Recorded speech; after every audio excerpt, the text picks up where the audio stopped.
Hey friends, welcome to Naked in Truth, the podcast that's designed to open up your mind to help you break down walls and barriers in your life that you might not even know exist yet.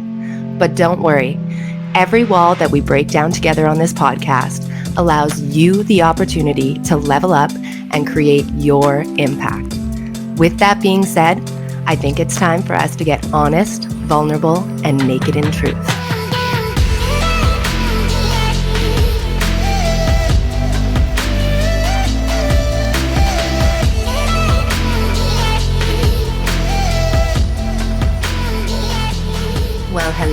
Well, hello, and welcome back to the Naked in Truth podcast. It is your host and your coach, Sari D. I know it's been a hot minute since I dropped a podcast episode, but I promise y'all it is for good reason. I had spent 2 weeks in the Dominican with my babe, and we were celebrating our 5th wedding anniversary and my 30th birthday. It was truly an incredible trip that I will never forget.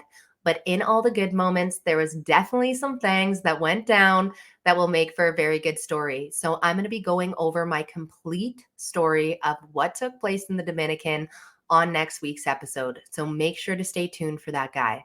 Today, we're going to be talking about a topic that is near and dear to my heart. We are going to be covering being sober curious. Now, I am seeing a massive trend right now of much more curiosity coming forward in regards to what sober living, sober life really looks like. If you've been following my story, I have had a very tumultuous relationship with alcohol, and I'm so excited to share my expertise, my knowledge, and most importantly, my story, because I know it's going to resonate with so many of you guys. Whether you're somebody who's currently sober right now, but you have that pull and tug of, is this the right decision for me? Maybe you're somebody who casually drinks, but you've been really curious about what that sober life could bring. And maybe you're somebody who drinks somewhat excessively, and you feel like you're constantly hitting roadblocks and challenges in your life because of alcohol, but you're just not sure how to make that change. We're going to be diving deep into all of these things. And the most exciting part is I am not just here to give you a coach perspective. I am here to give you my personal perspective. There is no bias. It is raw, real, and relatable. And I share my story because I want you guys to be able to not have to go through as many hardships as what I have. The whole point of this podcast is to bring different people in different walks of life telling their story of how they've made it through trials and really made it to victory. Because without the challenges that we go through in life, we're not going to be able to continue to level up who we are. We're going to become very complicit when it comes to assessing ourselves, really recognizing our potential for growth, and really just choosing ourselves that we are worthy of more. Because sometimes we just get comfortable with what we're currently doing, even if it doesn't make us that comfortable. We're scared that making a change is going to be more uncomfortable than where we currently are. But I can promise you that making that uncomfortable change is what can bring you into more comfortability, more confidence, and just feeling more empowered in who you are as a person. So to start off this podcast, I actually want to go over an article. It's by the New York Times that was just posted 4 days ago. It is about alcohol-related deaths in America, and the title is Alcohol-Related Deaths Surged to Nearly 500 People a Day, CDC says. So what I want to break down in this article is really the timeline, okay? They're comparing stats from 2016 to 2021. And I think we all can think of what took place in between that timeline, right? We had that massive pandemic where our entire lives were changed forever, because here we are 4 years later. And unfortunately, I don't see a lot of things getting better. I see a lot of things getting crazier. And that's where I'm here to voice for the people of, we're going through a lot of the same thing. It might look different, but when it comes to life, we're currently overstimulated and we don't know how to manage our stress. And a lot of the time when we don't know how to manage our stress, we lean into bad habits, whether they're as simple as maybe binging on junk food to as dangerous as, drinking alcohol excessively. Now, when we're looking at these stats in this article, they're comparing that in 2021, about 178,000 people died from excessive drinking, compared to about 138,000 in 2016. So during that time period, the deaths actually rose by 27% among men and 35% among women. These are huge numbers. And what is even more interesting is that they're noticing that binge drinking has increased among middle-aged adults. I know that we all were young, partied while we were young and loved to binge drink sometimes, but the older that we get, the more dangerous it becomes. And it's just crazy because, getting into my 30s now, I look at certain people that have been in my life, and the people who used to be the life of the party, just like to party for fun, didn't really think much of their partying. If they're continuing to party the way that they are, it's now becoming more of a closet thing. They're now trying to hide how they're partying. They're partying more by themselves.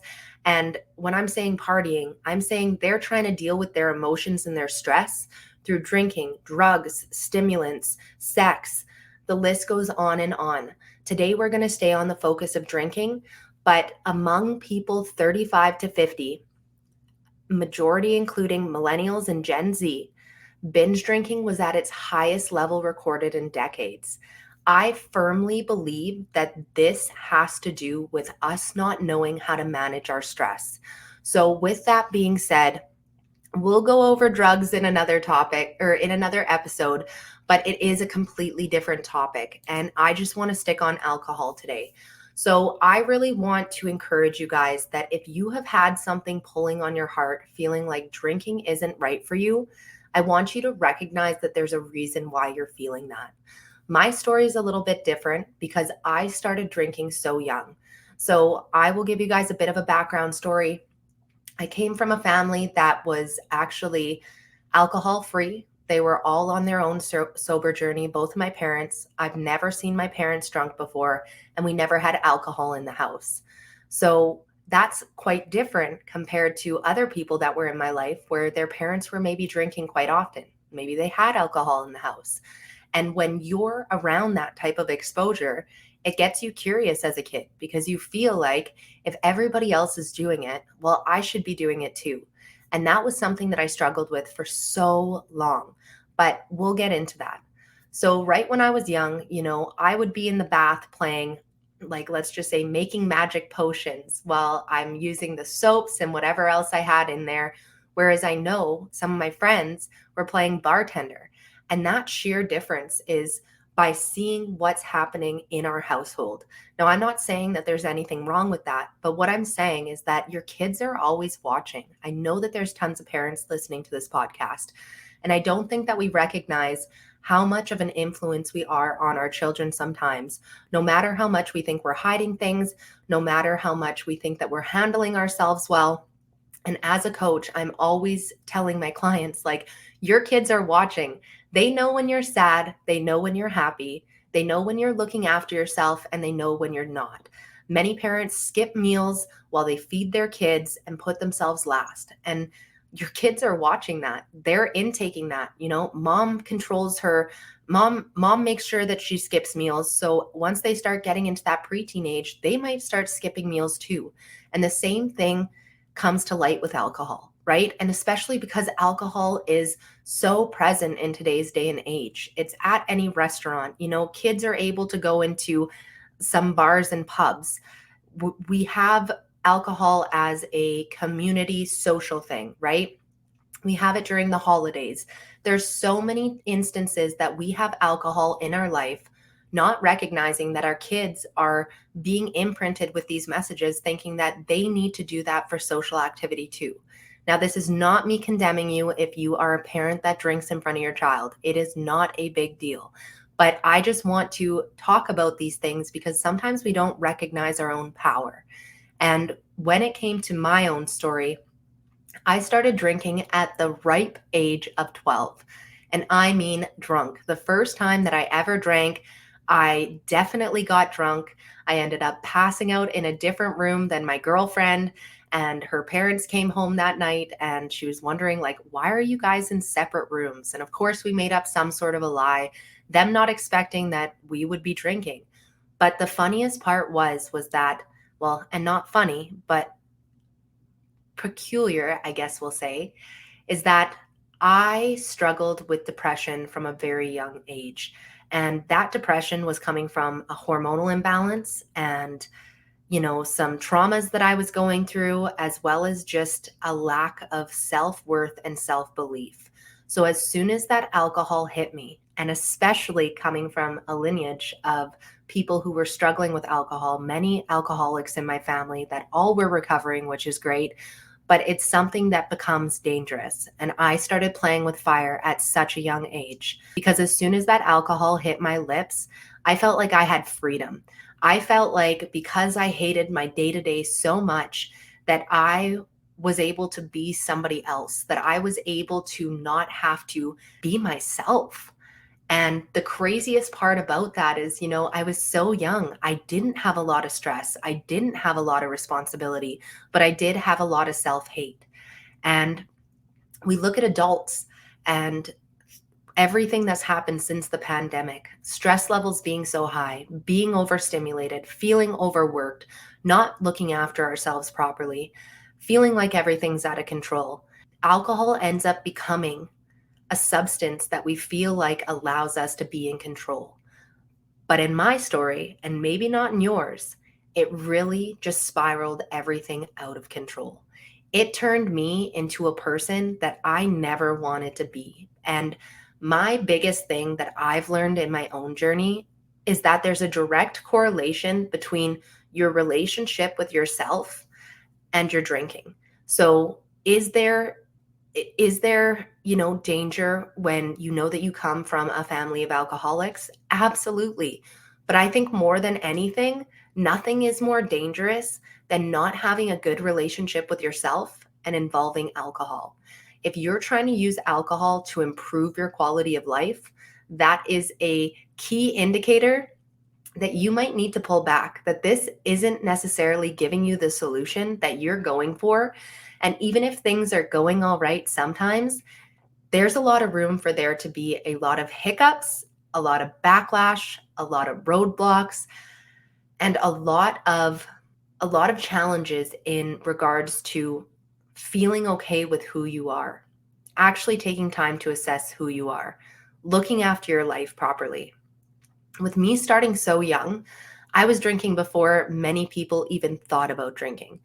And like I said, I didn't have the stress in my life, so it's funny thinking about, imagine that being an adult, hating yourself so much, having all these responsibilities. You just want to be able to let loose because you feel like life is just always a challenge. It's just always work. But so much of that comes from feeling unfulfilled with your life. And as I went through the years, my alcohol abuse just got worse, right? It went from not just alcohol, but into drugs, because when I was drinking, I would always do things that I said that I wasn't going to do. It made me have a poor relationship with my peers because of the crazy things that I did, because I would get myself so drunk that it literally just got to a point where it was blackout all the time. Because as soon as it hit my lips and I started to get to that tipsy point, it's like I just couldn't stop. I needed to keep going, keep going. And I know that that was a lot of the fact coming from, I didn't want to be me anymore. I didn't want to feel like I was living my life anymore. And alcohol gave me that escape. So throughout the years of 12 to 17, I had many stints where I would quit alcohol for a few months, then it would trickle back into my life, then it would be maybe a year, trickle back into my life. And I really recognized that everything that I was trying to escape from, it didn't allow me to grow or face it head on or be able to get out of that cycle. It just continually made it worse and worse for me, solely for the fact that when I would wake up the next day, I hated myself even more because of all the dumb shit that I did while I was drinking. Then fast forward to 17, I graduated young, and I decided that I was going to get sober. And this sobriety lasted for 7.5 years, which is a long time to be sober. But I'm going to tell you guys that I didn't just make it out of that addiction to alcohol at that time. And those were some of my hardest years because I quit drinking before everybody got into the bar age. Then, from that 18 to 24-ish, those were the years that people partied, right? I stopped getting invited to things. And I think a lot of that really had to do with personal relationships with people who were drinking, that me not drinking made them feel inferior. But it made me feel inferior that I wasn't invited to so many things solely for the fact that I wasn't drinking. It didn't mean that I wasn't fun, but that's what it made me feel like because of the not being included. And so it really got me so hyper focused on everything that I wasn't, thinking, why can't I be normal like everybody else? Why am I not fun unless I have alcohol? Why am I not liked unless I have alcohol? Why is it that, in my relationships that I had over those years with men, that they wanted to drink sometimes and I couldn't have that because I felt so shitty about myself still, that I really needed to do that personal development work and change myself internally to recognize that the whole time it was a relationship with myself. It wasn't the alcohol. It's just very interesting being able to look back, because people think like, damn, 7.5 years of sobriety, like that must have felt so good. But actually, it was so fucking dark. It was so lonely. It was so many fights with myself. It was blaming myself. It was feeling like there was something wrong with me. And that's what I want so many people to understand, where if you are sober, there's nothing wrong with you. Just because society is saying that, alcohol should be everywhere, that doesn't mean that it should be, because so many people are struggling with who they are internally, and they're turning to alcohol to try to find that, and they're losing themselves further. So more than anything, I want to make sure that the sober person currently recognizes that if you need to do anything right now, it's not to drink, it's continuing to work on your self-worth and recognizing that any type of substance is not going to make you a better person. That comes from within. And maybe there's some healing that needs to happen there, because maybe there's things that you haven't forgiven yourself or others for, because maybe you didn't feel included. Maybe you didn't get the invites. And I have always said on this podcast, just because everybody's doing it does not make it the right thing for us to do. If people are doing things in the masses, a lot of the time, that's the shit that we should stay the farthest away from. Now, after those 7.5 years, I go and get married to the love of my life. We're at an all inclusive. We had our family there for the first week, and then the last 3 days, it was just us. And alcohol has always come to tempt me, right? It was my first time going to an all-inclusive as an adult, so the alcohol was everywhere. And for the first week, I watched everybody around me drinking, even though there was probably only about 11 of us there, and two other people weren't drinking. So it's not like I was completely alone, but because I hadn't healed what I needed to heal with my own relationship, it didn't matter that there was other sober people there for me who had been sober for like 25 years, like insane accomplishments. But they didn't feel the pull to drink because they dealt with whatever that insecurity was inside of themselves that really had nothing to do with alcohol. And once the family left after the week, my husband and I were having a great time. It was the second last night that we were there, and we ended up playing a game. And it was too funny because it was a game where we were all in the pool, and they set up this cutout where it had a small little circle for you to be able to throw a ball through. And we would all stand in a lineup. You had 3 tries to be able to get this ball through. And it literally took everyone. So everybody went through a turn. It was a long lineup. Nobody was able to get it. Then we're going through the second time, and I was probably in the middle of the lineup. And the first time I threw, I missed it. Second time I threw, I missed it, and some asshole behind me told me to stop throwing like a girl. My husband said I just like perked up my spine. It was the motivation that I needed, and I whipped that ball through. And everybody in the pool was just screaming because there was like 30 of us in this lineup trying to get it. Times that by 3, times it by 1.5. And that's a lot of tries to try to get that damn ball through. So, what are the chances that I end up winning a bottle of wine? And that was it for me. I was like, hey, I need to do this. Like, I need to see where I'm at with my relationship with alcohol. Because so many people said, you were so young while you were drinking. You probably only blacked out because you were young, yada, yada, yada. Everybody's opinions really don't mean shit because they don't know what's going on in your head. And here I am thinking, like, I need to do this. So I go and crack the wine, take a sip, and I was like, this is disgusting. But I was like, it sparked something in me. I got a bar where I can go and order whatever it is that I want. And I did. I didn't even get really drunk that night, but I felt liberated. I felt amazing that I went and was able to go and have some fun until the next day when I was like, what the fuck did I just do? I just broke 7.5 years sobriety. And most importantly, how am I going to break this information to my mom, my best friend, my number one support, somebody who's sober, somebody who literally picked my ass off the ground multiple times, dealing with my hangovers as a kid, trying to keep my ass in the house, but I was so damn defiant that I was just lying and sneaking around all the time. I went into that sobriety knowing that I was making her proud. And I knew that with breaking it, like, what does this mean now? Well, I had decided that alcohol was something that I needed to have in my life. And so I broke the news to mom. And, as disappointed as she was, I'm an adult. There's not much that she can really do. I'm 25 years old at this time, right? And so I ended up incorporating alcohol more into my life, which was not great timing because of the fact that I was just starting to get into my fitness career. Alcohol ends up making you feel sluggish. It brings on the emotions of anxiety and depression solely for the fact that we don't know how to manage our emotions when we're feeling the way that we are hungover from alcohol. Studies have shown just 1 to 2 drinks per week can bring on these emotions of what it really comes down to is feeling unworthy and not being able to manage our stress properly.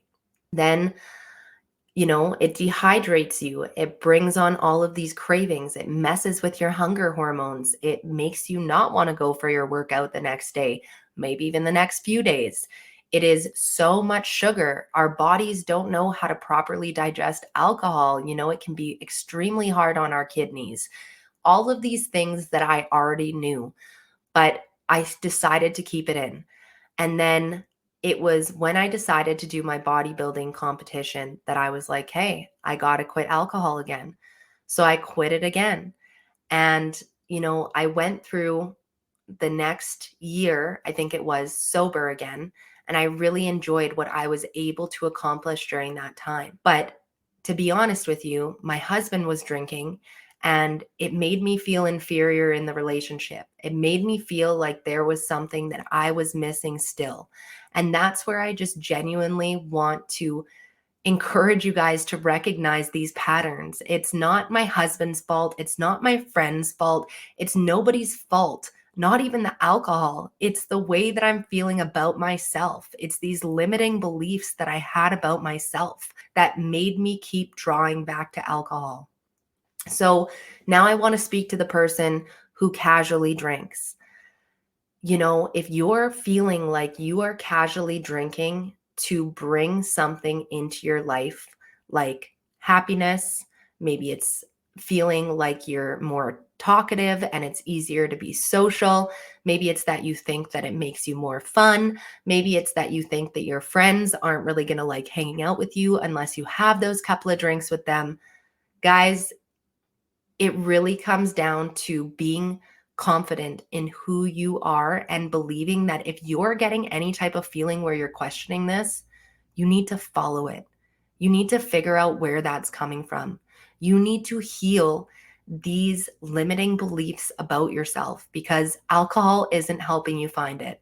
And it's something that can take over so quickly that you can lose so much of what you've worked towards in such a small amount of time.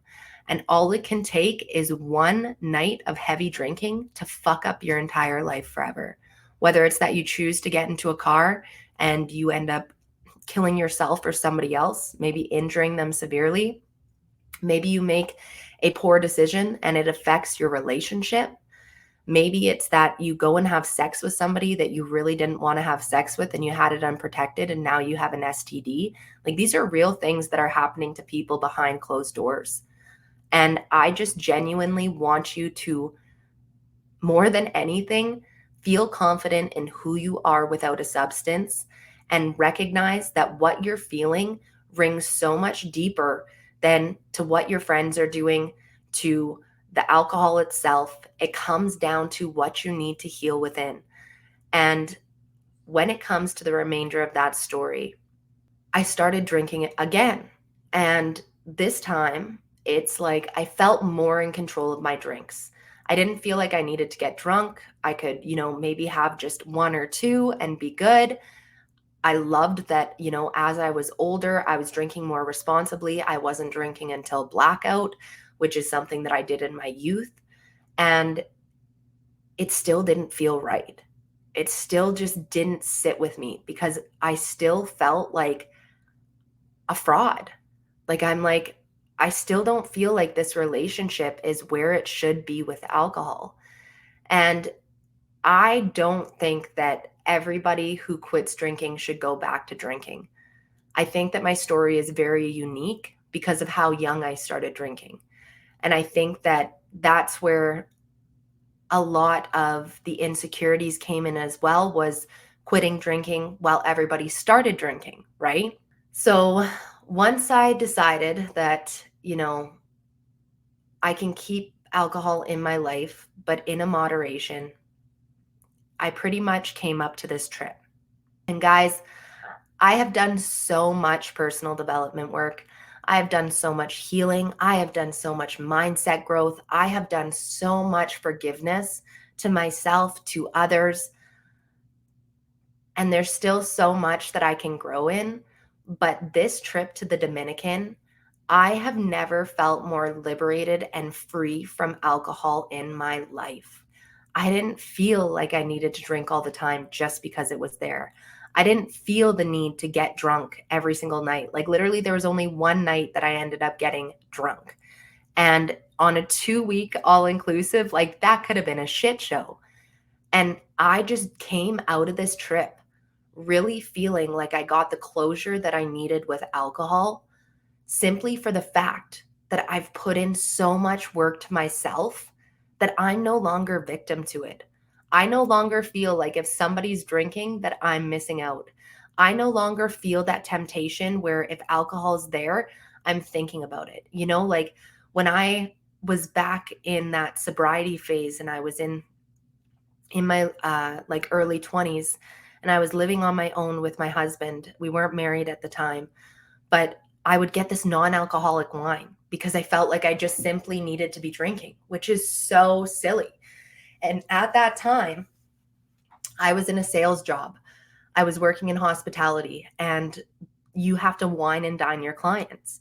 And it felt so awkward feeling like I needed to say to them that I didn't drink, because the first question that always comes up is, well, why don't you drink?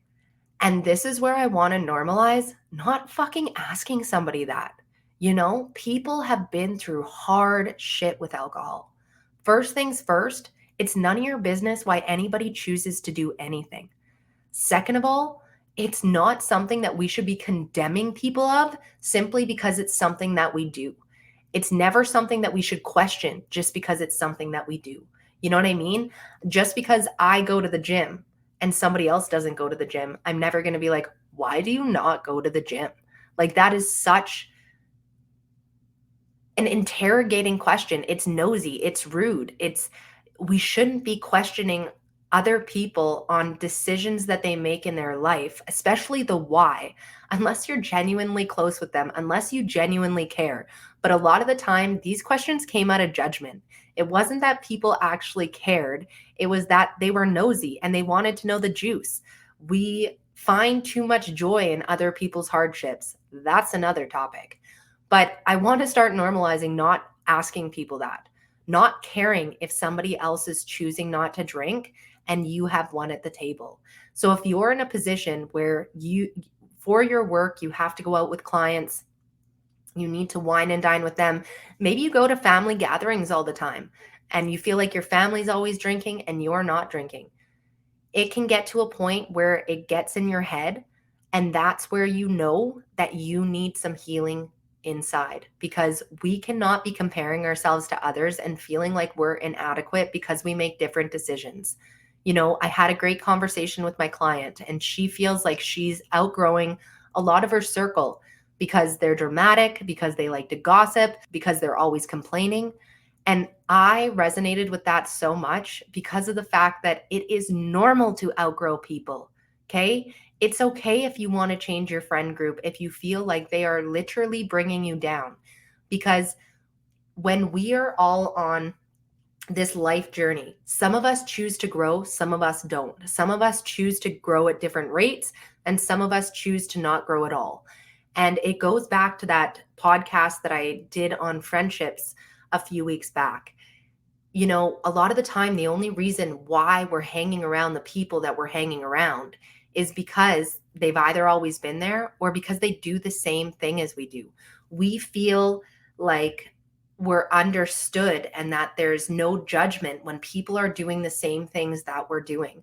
But what I really want to ask you, if you're the person who's drinking and chooses to not invite the person who's not drinking out, if they actually want to hang out with you, who's the one who's inferior, right? Why is the person who's not drinking making you feel uncomfortable?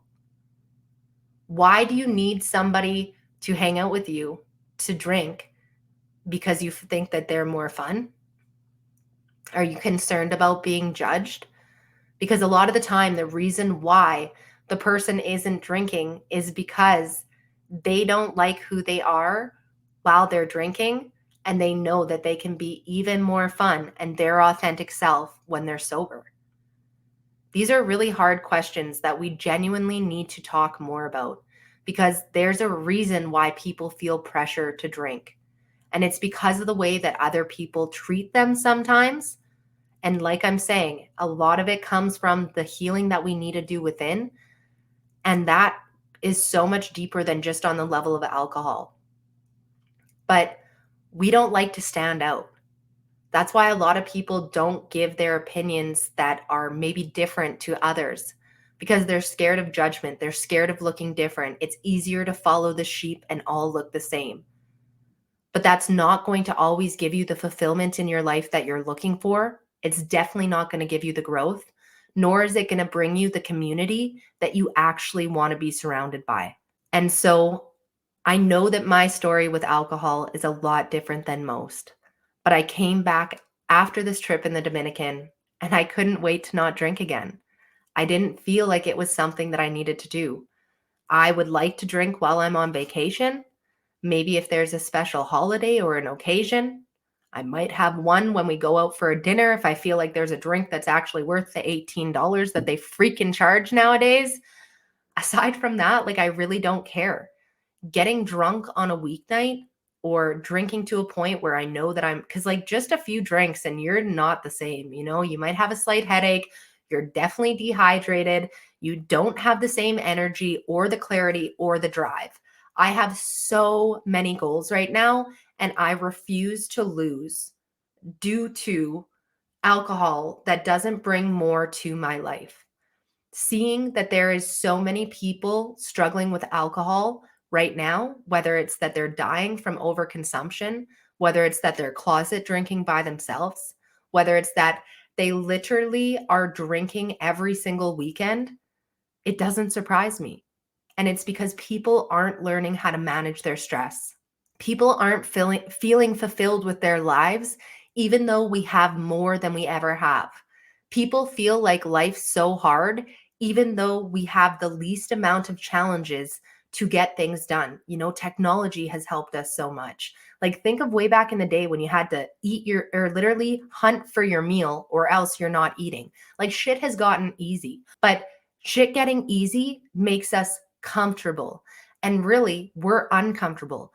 Our brain is programmed to literally go through challenges. That is what it's programmed for. But yet we just keep trying to make our life easier and easier. And the easier we try to make it, the more challenges we're going to personally make. So maybe that means that we start having a piss poor attitude. Maybe that means that we start leaning on substances. Maybe it means that we're creating a lot of stress in our life that we don't actually need to be holding on to. We will start creating problems out of nothing solely for the fact that we need to be challenged. So why not put forth those challenges in ways that will actually positively impact our lives? I just genuinely know that so many people are struggling with alcohol, not just because of my experiences, not just because of the shit that I see when I'm at these all-inclusives, not just for the fact that I am observant, but I'm also a coach. And I get to see how often people are drinking, where their struggles are coming in. They'll put so much effort into the week, and then they let it all go on the weekend. And then Monday they're beating themselves up, and it's this reoccurring cycle over and over and over again. So many of them wanting to be sober. And I just want, if you're a client of mine, to encourage you that if you're feeling any type of way in regards to alcohol bringing something into your life that you feel like is missing, or if you feel like it's in your life and you'd like to see a change, you're worth it. Okay? There's so much more to you. There's so much more to life. And I can promise you that you're not going to find that fulfillment in your current life with alcohol. It's going to be that much harder to be happy with things that you do have. And the saddest part is that until something really bad happens, until something gets taken away from us, we don't realize what we have. And that's a really, really shitty way to have to learn a lesson. I really hope that this podcast resonates deep with so many of you guys. We are so much more than alcohol. And just because everybody chooses to drink, or what feels like everybody, there's a ton of people who don't. And what we need to get back to is learning how to love life, learning how to love life without alcohol, learning how to love life without all these devices in our face all the time. We need to go back to the old school days where we have genuine conversation with each other. When was the last time you whipped out a board game? We don't know how to enjoy life without these things that are actually taking away the quality of our life. I can promise you, alcohol does not make you more fun. I can promise you that alcohol might seem like it gives you more confidence, but if you videotaped yourself for that whole night, you'd be sheer embarrassed. I can promise you that alcohol doesn't strengthen your friendships. I can promise you that if you're willing to look deep down inside as to why you're feeling inadequate and you need alcohol, it's going to allow for you to meet a completely different person than you've ever known before. And with all of the stress that's taken place, with all of the changes since the pandemic, I can promise you that leaders of this society want to see you go down. The only reason why I say that is because they're not investing into our health. They're not investing into programs that help rehabilitate people.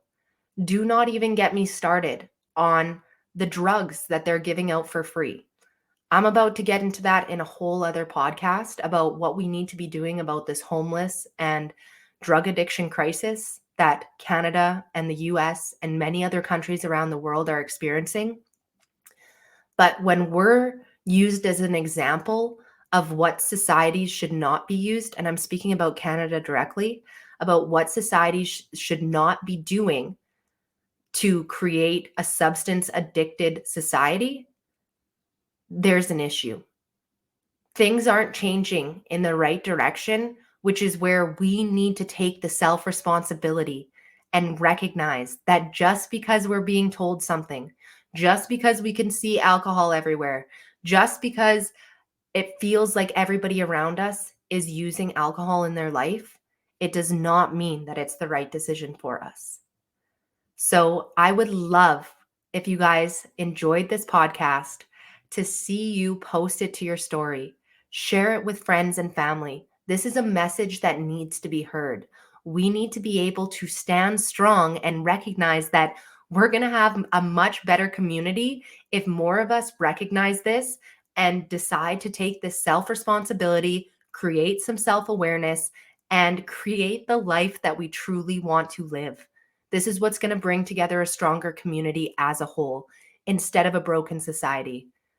So if you decide to post this to your story, tag at Naked and Truth Podcast. You can tag my main account at authentically.fit, and I will repost your story. I know that this is going to be a big episode for so many people. So I hope that you guys got so much value. There's a lot of exciting things that I have coming in the future, like possibly maybe 2 podcast drops per week. Not possibly, not maybe. We're doing it, guys. So this means that I will catch you on Thursday. And that's another honest episode dropped. Thank you guys so much for tuning in to Naked in Truth, where we come together every Monday morning to set the week off with intention. Don't forget to head over to our Instagram page at Naked in Truth Podcast to stay up to date on future episodes, guest speakers, and other kick-ass info that can help you continue to create your impact. And you know that reviews are so valuable when it comes to building a community of like-minded people. So if you enjoyed this podcast, please drop some love on Apple Podcast reviews and share this episode with someone who you think needs it. Thank you guys so much again for tuning into today's episode. I'll catch you next Monday. And don't forget, love always wins.